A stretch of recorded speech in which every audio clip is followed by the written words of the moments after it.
Ken's got a very typical situation. He emailed me about his moldy cold room. This is a cold room that sits underneath the front steps, underneath concrete front staircase, and it's moldy because condensation forms inside the walls during winter, and that liquid water runs down and kickstarts mold growth.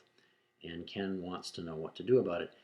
He just wants to wall up the place. He doesn't want to have anything to do with the cold room. He just wants to install some concrete blocks and wall it off. That's not a good way to deal with it because the process of condensation is going to continue. And without anyone in there to do anything about it, it's just going to get worse and worse. So you've really got uh, a choice to make. You can either prepare this as an actual working cold room that will work and that won't condense and won't grow mold, or you can make it just another fully insulated part of the basement. Um, Use it for storage, non-cold storage, non-food storage. Uh, the difference really depends on how you apply insulation. The problem with this cold room is that the top part of it only has about maybe 3 inches of concrete between the inside space and the cold winter weather outside. So that's the floor of the concrete porch you're standing on.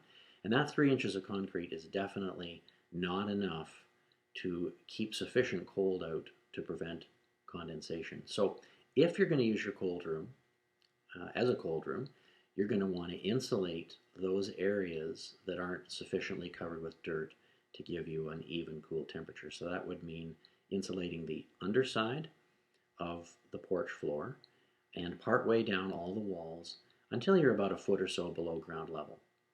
That will allow the cold soil from around the rest of the cold room to keep that area cool. But the insulation above, when it's installed properly, will prevent condensation. And by installed properly, what I mean is that you've got to use an impervious closed cell foam insulation board. The best product for this is extruded polystyrene foam. It's usually blue or pink in color. It's a rigid foam board. And that can be glued in place with the edges sealed with closed cell polyurethane spray foam, and then the whole thing covered with some non-flammable coating like drywall or something. That's going to work well for you.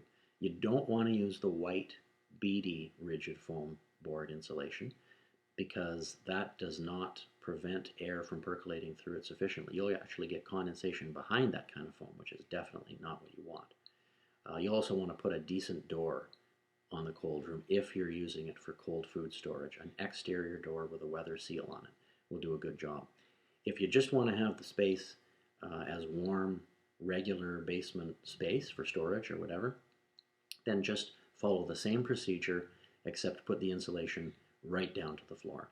And in this case, you wouldn't need to put on any sort of a special door. The regular door that's on there now, just the interior door, will work just fine for you.